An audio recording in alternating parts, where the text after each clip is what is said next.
Hello, students, and a very warm welcome to all of you. Today, we are going to explore a really fascinating question. You know, our bodies are made of trillions and trillions of tiny cells, but how do they all work together? Well, the answer to that question lies in the incredible world of tissues. And that is exactly what we will be exploring today. So, what's our plan for today? First, we will quickly revisit the cell. You remember, the basic building block of life. Then, we'll take a look at the unicellular world to see how a single cell can do everything. After that, we'll see why that simple plan doesn't work for bigger organisms like us, and that's the multicellular challenge. This will lead us to our main topic: what exactly is a tissue? We will also understand this very important idea called division of labor. And finally, we'll have a quick look at what we'll be studying next. So, are you ready? Let's begin. Okay, so let's start by remembering something we learned in our last chapter. Do you recall? We learned a very, very important rule in biology, that every single living thing, whether it is a tiny little ant or a huge elephant, is made up of cells. Yes, cells are the basic building blocks of all life. But you know, this simple fact brings up a very interesting question. A puzzle, really. Just think about it for a moment. If a single cell can be a complete living organism all by itself, then why are complex beings like you and me or that big tree in the school ground made of trillions of cells? Why so many? That's a good question, isn't it? Let's try to find the answer together. All right, so to start solving this puzzle, let's first look at the experts, the masters of doing everything with just one cell. We're talking about the simplest forms of life. Let's take the example of an amoeba. I'm sure you have all heard of it. An amoeba is a unicellular organism. That means it is made of just a single cell. Now, imagine this. This one tiny cell has to perform every single function needed for it to stay alive. Think about what that means, that one little cell has to do it all. It needs to move from one place to another, so it handles movement. It needs to eat, so it is responsible for the intake of food. It also needs to breathe in a way that's called gaseous exchange. And finally, it has to get rid of waste materials, which we call excretion. All of this done by just one cell. It's truly a one-cell wonder, isn't it? Okay, so that's the story for a single cell. But what happens when we talk about an organism that is not just one cell, but is made of millions or even trillions of cells? As you can imagine, the situation becomes much, much more complex. In multicellular organisms like us humans, we have millions and millions of cells. Now just imagine for a second. Imagine the chaos if every single one of our cells tried to do every single job all at once. It would be very, very inefficient. It would be like a big kitchen where every single person is trying to be the cook, the person who cuts the vegetables, the person who washes the dishes, all at the same time. Can you imagine? Nothing would get done properly. So what is the solution? What is nature's clever solution to this big problem? It's a very simple but very powerful idea. It's called cell specialization. You see, instead of every cell trying to do everything, different groups of cells, they take up specific functions. They become experts at their job, focusing on doing just one thing and doing it really, really well. Let's take some examples from our own bodies to understand this better. For example, we have muscle cells. What is their special job? Their job is to contract and relax, and this is what allows us to move our hands and legs. Then we have nerve cells. They are like little messengers, carrying messages from our brain to all parts of our body and back again. And of course, we have blood cells. Blood flows through our entire body, doesn't it? It transports very important things like oxygen and food, and it also carries away all the waste materials. So you see, each one has a specific role. And you know what? This idea of specialization, it's not just for animals. Plants do the exact same thing. In plants, we have something called vascular tissues. You might have heard of their names, xylem and phloem.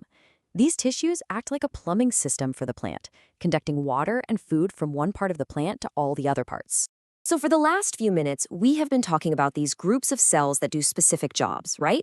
Well, in biology, these special groups of cells have a name, and that name is the main topic for our lesson today. It is tissues. So now let's look at the proper formal definition of a tissue. Okay, listen carefully. The definition is a group of cells that are similar in structure and/or work together to achieve a particular function forms a tissue. Let me repeat that for you a little slowly. A tissue is a group of cells that are similar in structure and they work together to achieve a particular function. This group, this team, is what we call a tissue.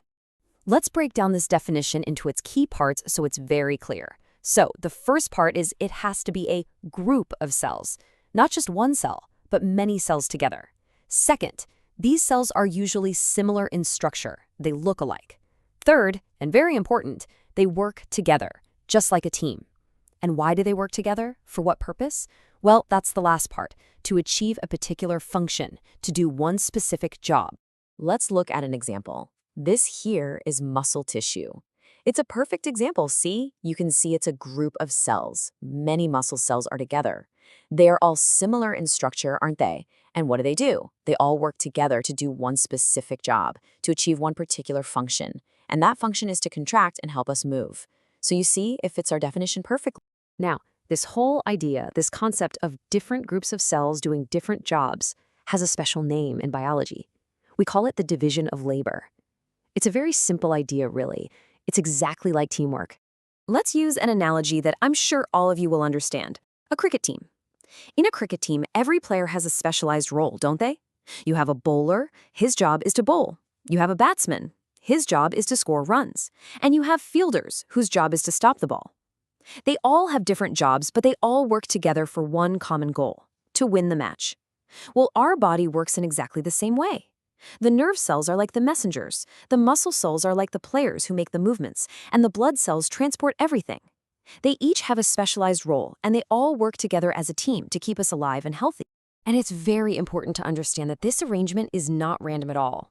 This cluster of cells, that we call a tissue, is arranged and designed in a very specific way. And why? So that it can give the highest possible efficiency of function.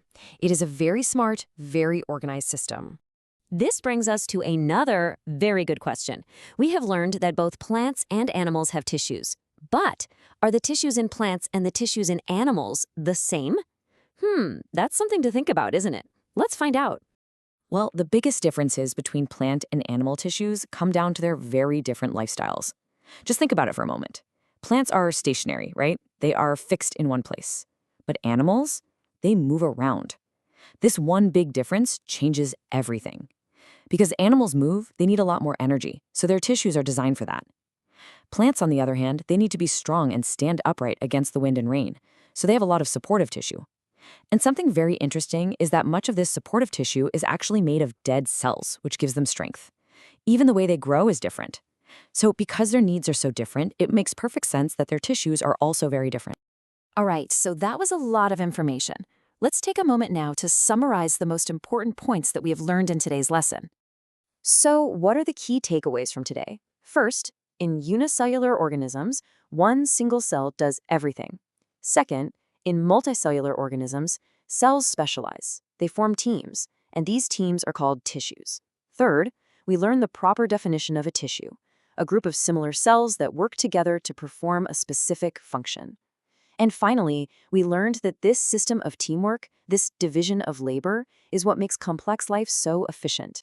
To put it very simply, tissues are the reason, the fundamental reason, that large, complex organisms like plants and animals can survive and thrive on our planet. They are the critical link between the simple world of a single cell and the complex world of organs and organ systems. So, today we have answered the big why question. We now understand why complex organisms need tissues.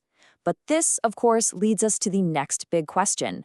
What are these different teams of cells? What are the different types of tissues found in plants? And what are the different types found in animals? Well, that is exactly what we will be exploring in our next lesson. Thank you for joining me today.